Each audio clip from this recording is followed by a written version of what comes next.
संयुक्तं नित्यं ध्यायन्ति योगिनः आमदं मोक्षदं चैव ओंकाराय नमो नमः। अज्ञानतिमिरान्धानां ज्ञानाञ्जनशलाकया नेत्ररुन्मीलितं येन तस्मै श्रीगुरुवे नमः। नमो दुर्वाररागादि वैरिवार निवारणे अरहते योगिनाथाय महावीराय तायने। प्रिय श्रोताजनों, पर्वाधिराज पर्युषण की आराधना बड़े ही मंगलमय वातावरण में निरंतर आगे बढ़ रही है।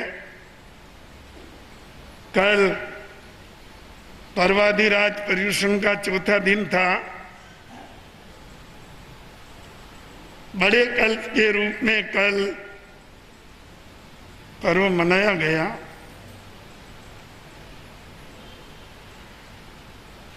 कल्प सूत्र के वांचन के अनुसार और कथा वांचन के अनुसार कल भगवान महावीर के जन्म का वर्णन आता है। जन्म तो उनका चैत्र शुक्ला त्रयोदशी का हुआ, पर पर्युषण के अंदर जो भगवान महावीर की जीवन गाथा सूत्र के माध्यम से या अन्य माध्यम से बताई जाती है, तो उसमें भगवान महावीर का जन्म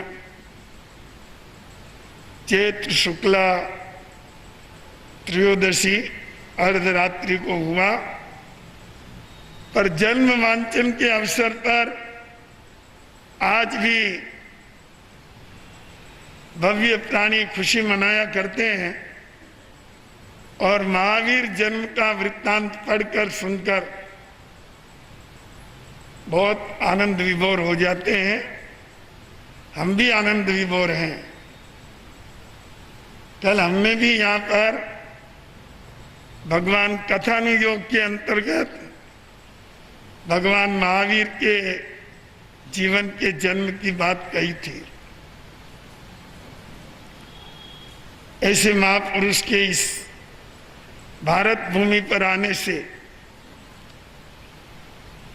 विश्व को बहुत कुछ मिला। जो मिला वो अद्भुत मिला। सबसे बड़ी चीज सत्य और अहिंसा मिली। आओ हम उस परम पावन परमेश्वर जिनके जन्म का वर्णन हमारे सामने उपलब्ध हुआ है, तो उस सत्पुरुष की भाव आरती उतारे। एक कविता के माध्यम से परमात्मा के जन्म का अभिनंदन करके फिर मैं अपने विषय पर अपने विचार रखूंगा।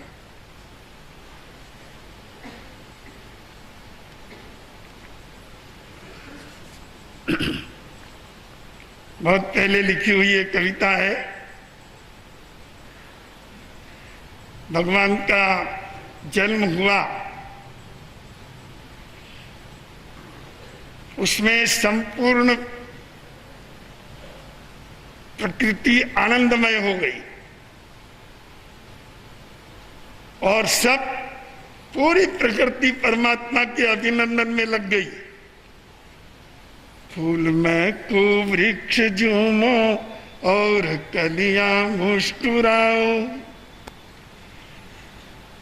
फूल महको वृक्ष झूमो और कलियां मुस्कुराओ, पक्षियों नाचो, अरियो कोकिलाओं गीत गाओ। फूल महको, वृक्ष झूमो, और कलियां मुस्कुराओ, पक्षियों नाचो, अरियो कोकिलाओं गीत गाओ। पवन की लहरें बढ़ो, पवन की लहरें बढ़ो, ओ मलय सुधा संचारती, लोक मंगल के प्रणेता की उतारे आरती। लोक मंगल के प्रणेता की उतारे आरती। सरस सरिता मेघ मन भावन मधुर, गर्जन गिरा गुंजन करो। मेघ मन भावन मधुर, गर्जन गिरा गुंजन करो। ओ धन्य क्षिति पुलकित बनो, नव हरित पट धारण करो। सरस सरिताएं बढ़ो, सरस सरिताएं बढ़ो, जग शुष्कता संहारती, लोक मंगल के प्रणेता की उतारे आरती। लोक मंगल के प्रणेता की उतारे आरती। सारी प्रकृति परमात्मा के अभिनंदन में लगी हुई है। तो बंधुओं, ओ निशान अवतारिकाओं से सजा लो अंगना। निशा रात्रियों को कहते हैं। ओ निशान अवतारिकाओं से सजा लो अंगना, और दिशाओं, ओ दिशाओं तुम पहन लो ज्योतियों के कंगना। ओ दिशाओं तुम पहन लो ज्योतियों के कंगना। चंद्रमा विस्तृत करो, चंद्रमा विस्तृत करो प्रिय चंद्रिका रस धारती, कि लोक मंगल के प्रणेता की उतारे आरती। लोक मंगल के प्रणेता की उतारे आरती। अशुभ में शुभ का सृजन, अशुभ में शुभ का सृजन रविराज करने को चलो। सूर्य भी पीछे क्यों रहे? अशुभ में शुभ का, अशुभ में शुभ का सृजन रविराज करने को चलो। रवि रश्मिया नर्तन करो, सानंद कण कण से मिलो। सिंधु की लहरें उछल, सिंधु की लहरें उछल, कीर्तन करो किलकारती, कि लोक मंगल के प्रणेता की उतारे आरती। लोक मंगल के प्रणेता की उतारे आरती। मानवो तुम खिल उठो, आनंद विभोर हो जाओ। मानवो तुम खिल उठो, पर्वतों गौरव धरो। नव यौवना ऋतु बढ़ो, नव विश्व की रचना करो। पुलक प्रकृति तुम सजा लो, पुलक प्रकृति तुम सजा लो। सत्य सुंदर भारती, लोक मंगल के प्रणेता की उतारे आरती। फूल महको, वृक्ष झूमो, और कलियां मुस्कुराओ। पक्षियों नाचो, अरियो कोकिलाओं गीत गाओ। पवन की लहरें बढ़ो, मलय सुधा संचारती, तो लोक मंगल के प्रणेता की उतारे आरती। लोक मंगल के प्रणेता की उतारे आरती। बड़ा आनंद आया। परमात्मा के जन्म वरण के वर्णन के इस महोत्सव के अवसर पर हमने संपूर्ण प्रकृति का आह्वान किया, कण कण का आह्वान किया कि विश्व में मंगल के प्रणेता परमात्मा भगवान महावीर का उदय हो गया है। इसलिए आओ इनकी हम भाव आरती उतारें। तो बंधुओं, ये वर्णन परमात्मा भगवान महावीर के अभिनंदन में अर्पित करता हूं। अब मैं आज मेरे अपने विषय पर आता हूं। प्रिय श्रोताजनों, एक प्रश्न है, उत्तर आपको नहीं देना, मैं ही दूंगा। ये पीपल का वृक्ष यहाँ कब से गिरा है? मैंने यहाँ पर मेरी जानकारी में 3 चातुर्मास किए उदयपुर में। जब प्रथम चातुर्मास किया तो भी ये था, दूसरा किया तो भी ये था, और अभी ये वर्षावास कर रहा हूं तो उसमें भी ये है। और उसके पहले न मालूम कब से है। सैकड़ों सर्दी, गर्मी, वर्षा, तूफान सब सहन करके भी लहरा रहा है। क्यों? ये धरती के भीतर से आया है, ऊपर से खड़ा किया हुआ नहीं है, ठेठ अंदर से आया है। जो चीज ठेठ अंदर से आती है वो छा जाती है।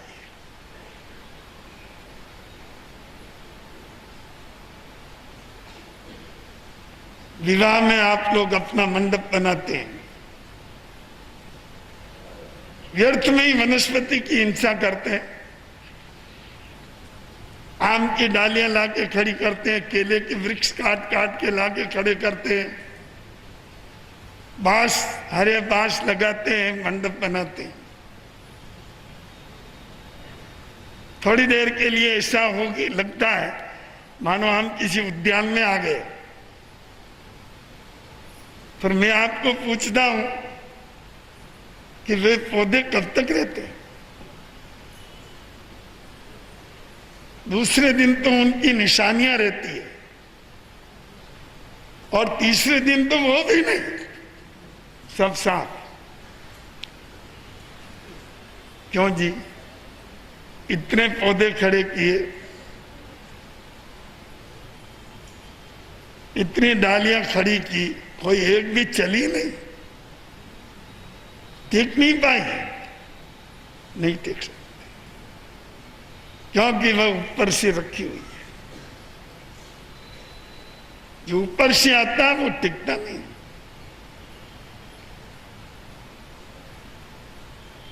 वृक्ष भीतर से उगता है, चाहे सर्दी हो, गर्मी हो, वर्षा हो, तूफान हो, सब सह करके भी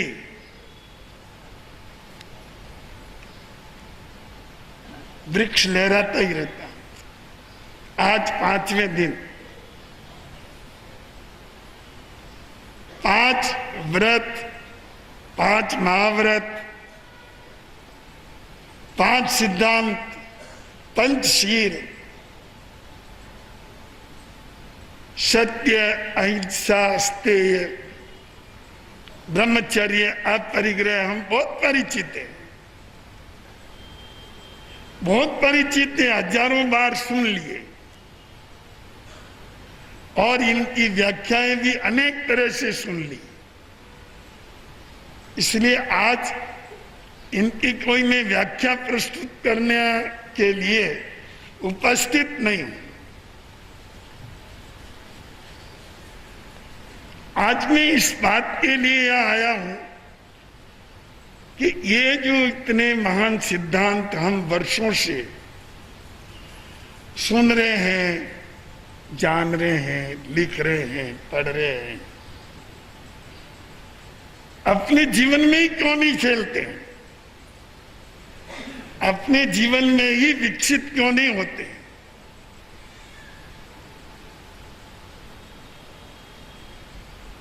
इस प्रश्न का उत्तर उस वृक्ष से जुड़े हुए प्रश्न से जुड़ा हुआ है। समझ गए? ये सिद्धांत अपने जीवन में इसलिए नहीं जुड़ते हैं, हम इनको ऊपर से लेते हैं।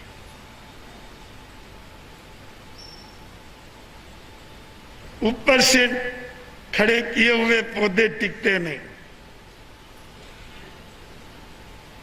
जब ये भीतर से आते हैं तो जीवन का अंग बन जाते हैं। अपने जीवन में हम सौगंध बात में ले, त्याग प्रत्याख्यान करें, जरूर करें, पर पहले उनका ऐसा अभ्यास करें कि वो आपके जीवन के अंग बन जाए।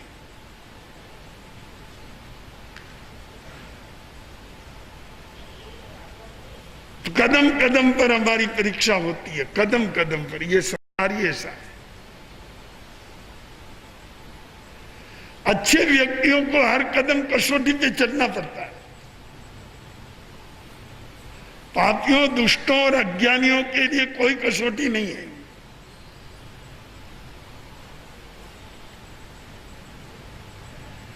सारी कसौटियां ज्ञानियों, बुद्धिमानों के लिए है।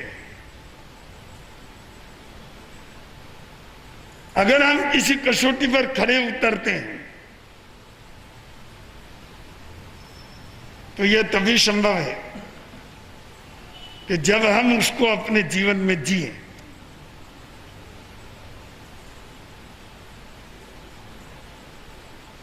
जीवन में सत्य को जीना, अहिंसा को जीना, आचौर्य, ब्रह्मचर्य, अपरिग्रह को जीना बहुत मुश्किल नहीं है। ये भी बात है, क्योंकि इससे कोई जीवनचर्या खत्म नहीं होती है। अणुव्रत की व्यवस्था ऐसी है कि इसमें जीवनचर्या चलती रहती है, केवल उसमें कुछ सुधार होता है, केवल उसमें थोड़ा परिवर्तन होता है। अगर उस परिवर्तन को स्वीकार करके हम उसके अनुसार जी लें तो वे जीवन के अंग बन जाएंगे। हर जगह वो आपके भीतर से आके सामने खड़े हो जाएंगे और आपको रास्ता मिल जाएगा।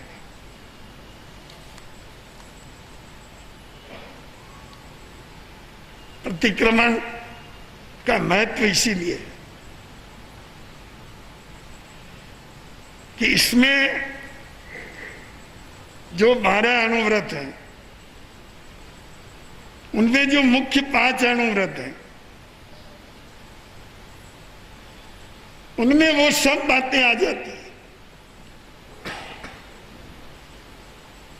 कि जो हमें अपने जीवन में जीना है। एक अहिंसा के उपासक, सत्य के उपासक, अचौर्य और ब्रह्मचर्य के उपासक, अपरिग्रह के उपासक को जिस तरह से अपना जीवन ढालना है, उसमें आपकी सारी विधियां आ जाती हैं। केवल आप उनको समझ लो, जान लो, आपका कोई काम नहीं अटकेगा। ब्रह्मचर्य व्रत में ही ले लीजिए। ये मत हैरान होना कि हमारे कोई संतान नहीं होगी, इसकी मर्यादा ही ऐसी है। पर स्त्री का त्याग, अपने स्वजीवन में मर्यादा, क्या तकलीफ है, कहां जरूरत है? जब तुमने विवाह कर लिया, शादी हो गई और उसको समाज की स्वीकृति मिली हुई है और तुम अपना ग्रस्त जीवन जी रहे हो,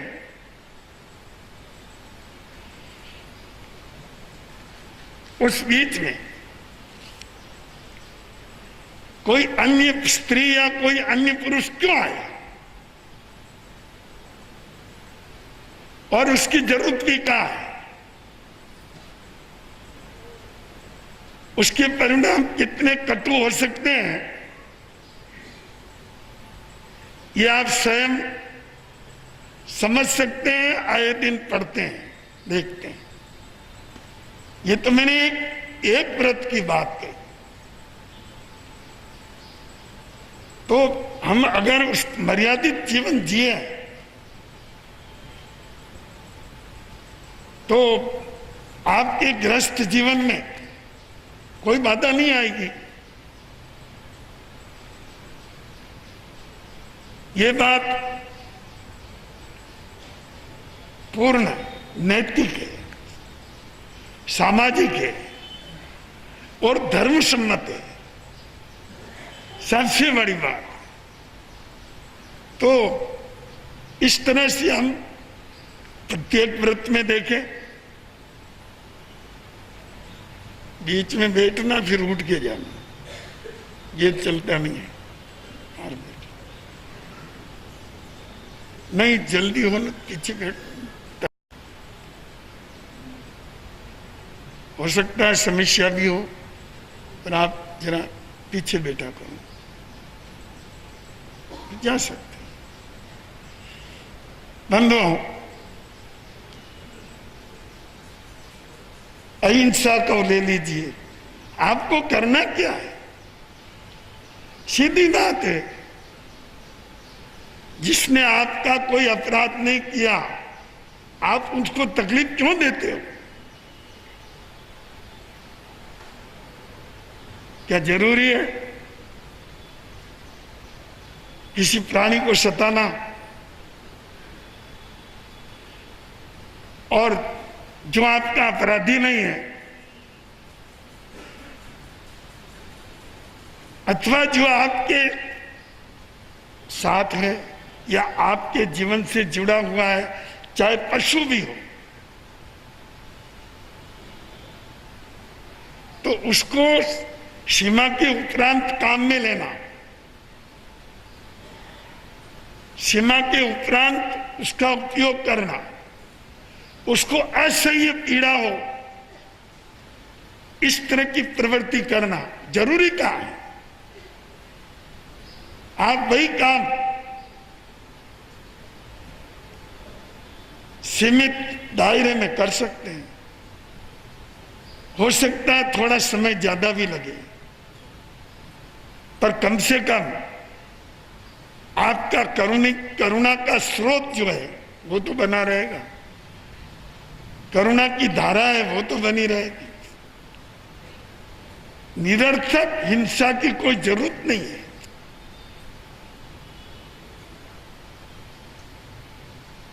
अर्थ दंडे अनर्थ दंडे,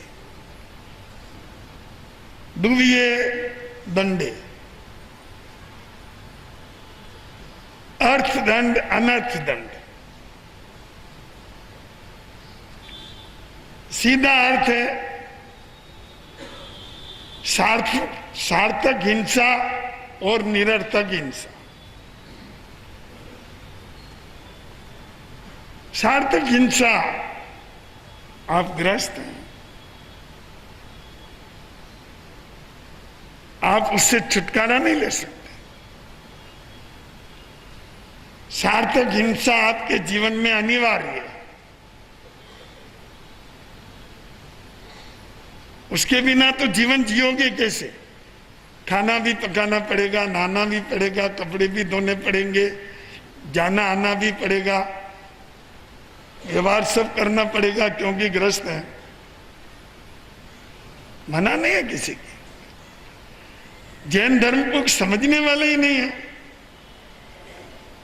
जो इसके विषय में उलझुल बातें करते हैं। अरे जैन धर्म तो तुम्हारी जीवन शैली को पवित्र बनाता है, आपकी लाइफ स्टाइल सुलझी हुई बना देता है, उसके अंदर विकृति नहीं रहने देता है। अनावश्यक वस्तुओं का उपयोग करना, अनावश्यक पानी नष्ट करना, अनावश्यक वनस्पति नष्ट करना, अनावश्यक पृथ्वी नष्ट करना, इस तरह से प्रकृति को कष्ट देना अनावश्यक या अति लालच में। याद रखिए, लालच कोई आवश्यकता नहीं है। आप कहीं ये मत समझ लेना कि हमारे तो इसकी जरूरत है, जरूरतें हजारों हो सकती है, उसकी तो कोई सीमा ही नहीं है। लालच धर्म सम्मत नहीं होता है।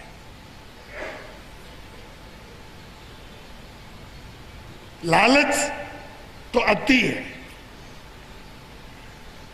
तो हम जिस प्रकृति के बीच में रहते हैं उसको निरर्थक सताएं, जबरदस्ती उस पर हमला करें, वृक्ष काटें, अनावश्यक वनस्पति नष्ट करें, अनावश्यक पानी नष्ट करें और अनावश्यक पृथ्वियां तोड़ें फोड़ें, अनावश्यक रूप से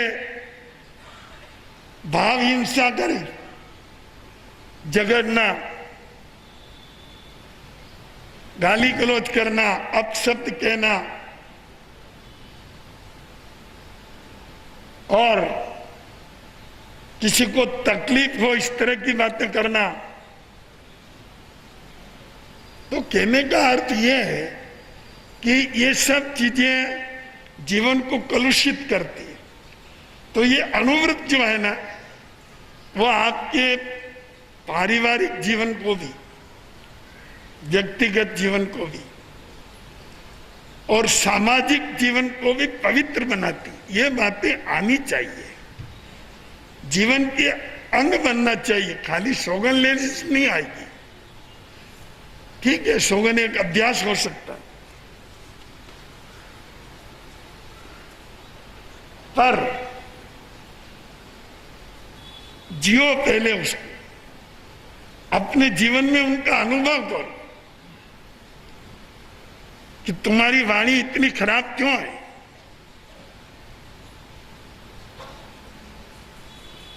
तुम वचन का विवेक क्यों नहीं कर सकते, और जो नहीं बोलना है उसको बोलने की जरूरत कहां है। इसी तरह अचोर, चोरी नहीं करना, चोरी करके जेल जाना है क्या, या बदनामियां लेना है। कितनी अच्छी बात है कि किसी की वस्तु नहीं उठाए, किसी का हक नहीं छीने और अपने श्रम का अपन काम में ले। और कुछ छोटी बड़ी बातें हैं, कोई चीज आपके काम आने वाली है, 10 मिनट के लिए, आधा मिनट के लिए, 1 घंटे के लिए, आपने उठा ली, वापस काम में लेकर के वहां रख दी, तो इतना ये वो बहुत चोरी नहीं है, वो तो मुनियों के लिए वर्जित है, पर तुम्हारे लिए इसमें चोरी यहाँ तक वर्जित नहीं है। आपके लिए तो इतनी चोरी वर्जित है जिसके द्वारा किसी को नुकसान पहुंचे, किसी की हानि हो, आप अपराधी बने समाज के, सरकार के। तो इसकी कोई जरूरत है नहीं। और तृष्णावश कुछ करते हो तो वो तो पाप है। अपरिग्रह। परिग्रह का अर्थ यह नहीं है कि अपरिग्रह का अर्थ यह नहीं है कि आप बिल्कुल अकिंचन बन जाओ मुनियों की तरह। जरूरत की वस्तुएं मर्यादित रूप से रखने में हानि नहीं है। जहां तक कि संपत्ति भी मर्यादित रहे, पर तृष्णा मर्यादित होवे जब है ना, तो तृष्णा मर्यादित नहीं है तो संपत्ति मर्यादित क्यों होगी? विश्व में जो कुछ है उसमें सबका हिस्सा है। सब अपने हक में करने जाएं, यही तो पाप है। और इस पाप की कोई सीमा ही नहीं है। एक जगह हम ठहरे थे, गुरुदेव मोतीलाल पूज्य मोतीलाल जी महाराज विराज रहे थे। एक बहुत बड़े धनाढ्य व्यक्ति थे जिनका मिल चलता था। गुरुदेव की सेवा में बैठे गुरुदेव ने कहा, भाई तुम्हारे पास कितनी संपत्ति है? बाबू जी इतनी संपत्ति है, तुम जितनी चाहो रखो, बाकी त्याग करो। इतने उसके बाद मेरी तृष्णा नहीं रहेगी, मैं अपनी तृष्णा पर ब्रेक लगाता हूं। उसने कहा, बाबू जी इसमें कुछ नहीं होता, हमारे तो बहुत व्यवसाय चलता है। कितना ही चलो ना, मर्यादा तो सब जगह हो सकती है। बहुत समझाने के बाद उसने कहा, बहुत पुरानी बात है, 2008-9 की बात है। उसने कहा, बाबू जी 1 करोड़ जो है मैं रखूंगा मेरी संपत्ति, उसके बाद नहीं बनाऊंगा। गुरु महाराज ने कहा, अभी कितनी होगी? उस जमाने के अंदर बंधुओं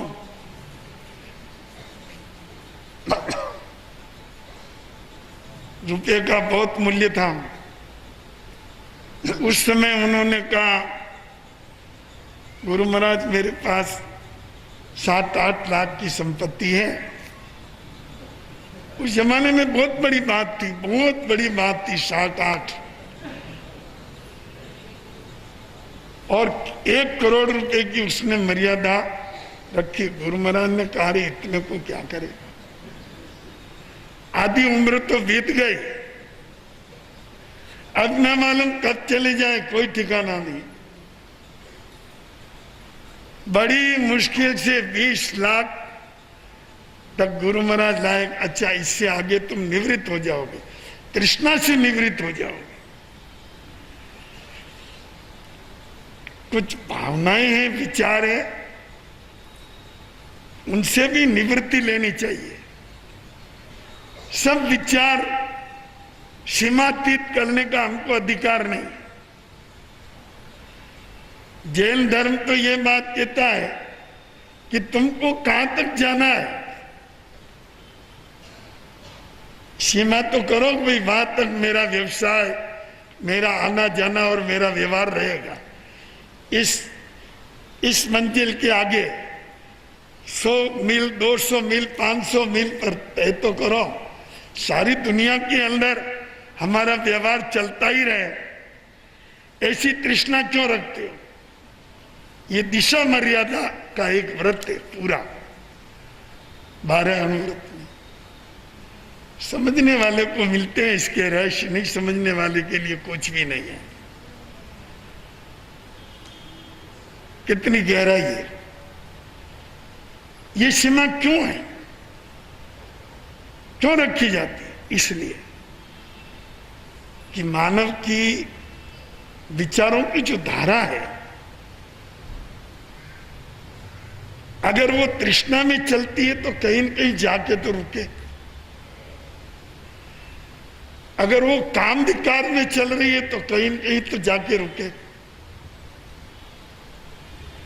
अगर वो हिंसा में चल रही है तो कहीं न कहीं तो जाकर के रुके। यही उद्देश्य है। और अगर उसकी विचारधारा कहीं जाके रुक जाएगी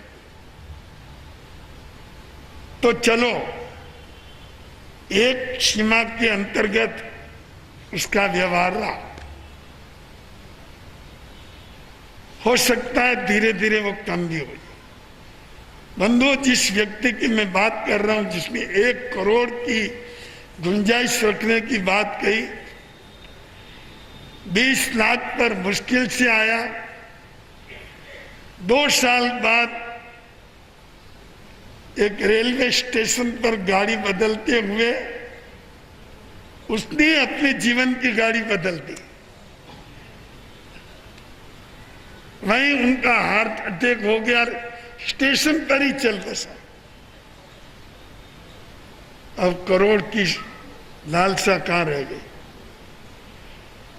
20 लाख की लालसा ही क्या कहां रह गई? तो ये जो सीमाएं हैं, मर्यादाएं हैं, इनको आप एक बवाल मानते हो कि ये एक जंजाल है। ये जंजाल नहीं, ये आपको अपने जीवन में सीमित साधनों के साथ, सीमित प्रवृत्तियों के साथ आपको जीने की एक नई कला देता है। इससे आप में एक आत्मसंतोष रहता है। निरर्थक हिंसा से टल गए, अनर्थ दंड चला गया, जरूरी काम की हिंसा हुई, अर्थदंड है, इसका नाम अर्थदंड है। याद रखिए, व्यक्ति अपने लिए हिंसा बहुत करता है, बहुत कम करता है, अपने परिवार के लिए भी बहुत कम करता है, अपने काम, व्यापार, व्यवसाय के लिए भी व्यक्ति हिंसा कम करता है, पर निरर्थक हिंसा बहुत करता है। निरर्थक हिंसा की सीमा नहीं है।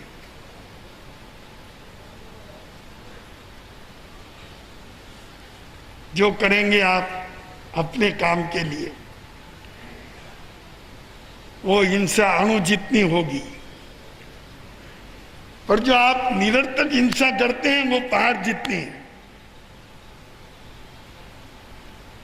ये हिंसा निंदा के द्वारा भी होती है, लालसा के द्वारा भी होती है, विरोध, वैर विरोध के द्वारा भी होती है, तृष्णा के द्वारा भी होती है,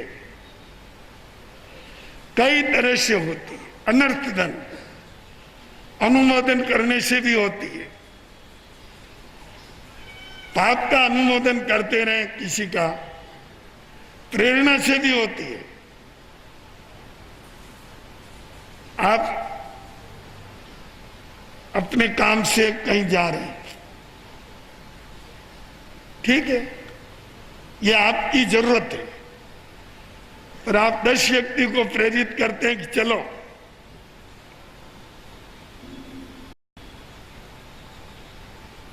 मैं स्नान करने जा रहा हूं, तुम भी चलो।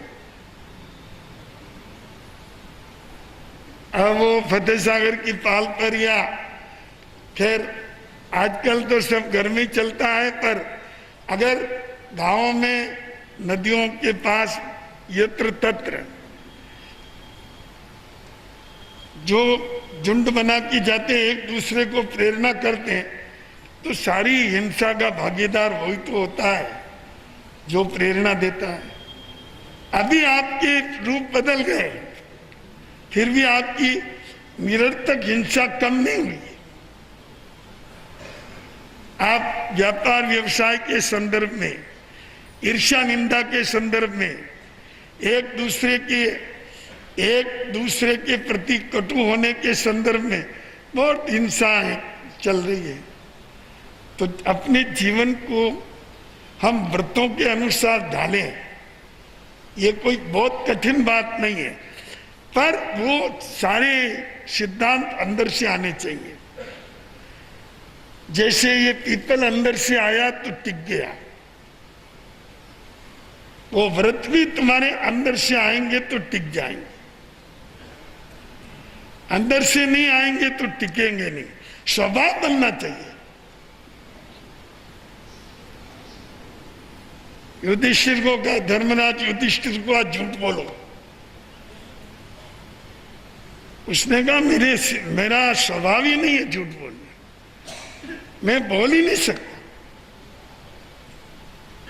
सत्यम वद, जब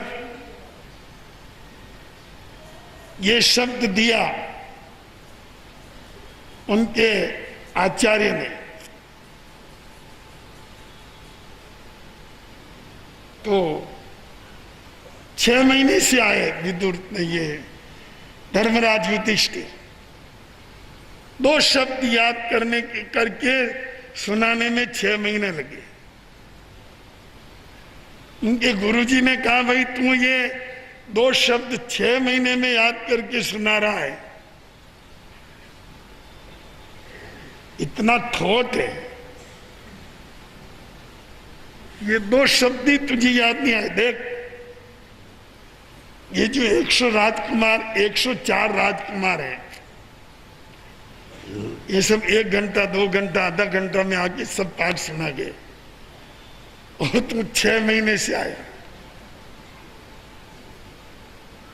धर्मराज ने कहा, अक्षर याद करना था या इसका अर्थ याद करना था? अर्थ याद करना था। तो उस अर्थ को मैंने 6 महीने तक अपने जीवन के अंदर उतारा। उस अर्थ में मैं 6 महीने तक जिया। 6 महीने तक जीने के बाद मुझे विश्वास हो गया कि मैं जी सकता हूं, सत्य बोल करके भी।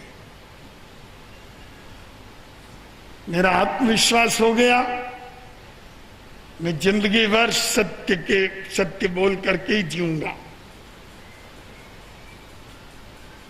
मैंने ये अपने अंदर दृढ़ अनुभव कर लिया। मैं समझता हूं कि मुझे पाठ याद हो गया, इसलिए मैं आपको सुनाने आया। बंधु, उनके जीवन में सत्य अंदर से आया। जब तक अंदर से नहीं आया वहां तक बाहर आए ही नहीं। वो गुरु जी को पाठ सुनाने नहीं आए। जो भाव, जो गुण हमारे भीतर से जगते हैं, वो स्वभाव बन जाते हैं। फिर आप उनसे गलत कराना चाहो, होता ही नहीं है। धर्मराज से झूठ बोलाना चाह, जिसमें श्री कृष्ण महाराज भी शामिल थे, कि बोलो कि अश्वत्थामा मर गया। तो उनका बेटा था द्रोणाचार्य, नहीं तो ये द्रोणाचार्य हारेंगे नहीं, पांडवों की सेना को काटते रहेंगे। धर्मराज कहने लगा, मैं बोलने वाला नहीं, ये झूठ बोलना मेरा काम नहीं है, मैं कदापि नहीं बोल सकता, चाहे हारे जीते। कृष्ण महाराज ने दूसरा रास्ता निकाला। उन्होंने कहा, ऐसा तो बोलो, अश्वत्थामा आता है, नरोवा कुंजरोवा।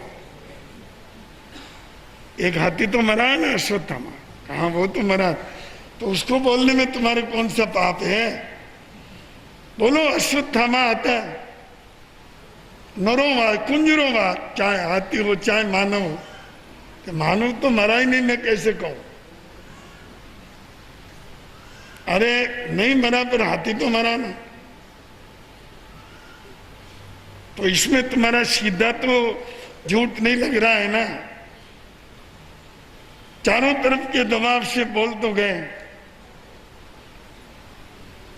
कृष्ण महाराज तो बड़े चतुर थे, उन्होंने कुंजरोवा कहा ना, नरोवा यहां तक तो बराबर, और कुंजरोवा कहा और शंख फूंक दिया। जो कुंजरोवा की आवाज कहीं गई नहीं। द्रोणाचार्य ने देखा मेरा बेटा मर गया, हाय मेरा बेटा मर गया। अश्वत्थामा तो मेरा, ये युधिष्ठिर ने कह दिया। ये कभी झूठ नहीं बोलता। एक धक्का खाया, शस्त्र हाथ से गिर गए, अर्जुन के तीर लगे, वो द्रोणाचार्य गिर गए। ये तो महाभारत की का एक उदाहरण है, घटना है। आपको मैं ये कह रहा था कि अपने जीवन में हम किसी सद्गुण अपने स्वभाव का अंग बना, स्वभाव का अंग बनेगा तो वह जीवन में चलेगा। अब्राहम लिंकन जा रहे थे मित्र के साथ, गटर में एक बच्चा रो रहा था, तड़प रहा था, सुअर का बच्चा। उसकी चित्कार सुन के दौड़ के गए और उसको निकाल दिया लिंकन ने। मित्र ने कहा तेरे कपड़े गरे गंदे हो गए। तो लिंकन ने कहा कि ये कपड़े तो धुल जाएंगे, पर ये कितना करुण क्रंदन कर रहा था, कितना रो रहा था, तड़प रहा था। अगर मैं छोड़ के चला जाता, पानी ला,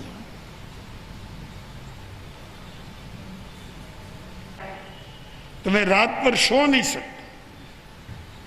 एक स्वभाव की बात है। अपने जीवन में हम आज अणुव्रत के 5वां दिन है, 5 अणुव्रत को जीवन में जिए। मैं नहीं कहता कि आप तत्काल करो, आज तत्काल मत करो, पर उनको समझो तो सही, समझ करके उनको जीवन में जियो और अपने जीवन के उनको अंग बनाओ, अपना स्वभाव बनाओ। अपने आप सहज रूप में आपका जीवन भी चलेगा और आपका जीवन चलेगा क्या, बहुत अच्छी तरह से चलेगा, पवित्रता के साथ चलेगा, वो गौरव के साथ चलेगा और आत्म कल्याण के मार्ग पर चलेगा। आप विश्वास करके देखो, एक बार उनको पढ़ो, समझो और उनके विकल्पों को जीवन के अंदर एक एक करके उनका प्रयोग करो, तो सचमुच आपको जीवन जीने का एक नया आनंद और नई शैली का अनुभव होगा। आज के प्रवचन का यही सार है, आत्मसात करें, आनंद ही आनंद। पर्यूषण चल रहा है, थोड़ी स्थिरता रखो। ऐसा है, 1-2 बहन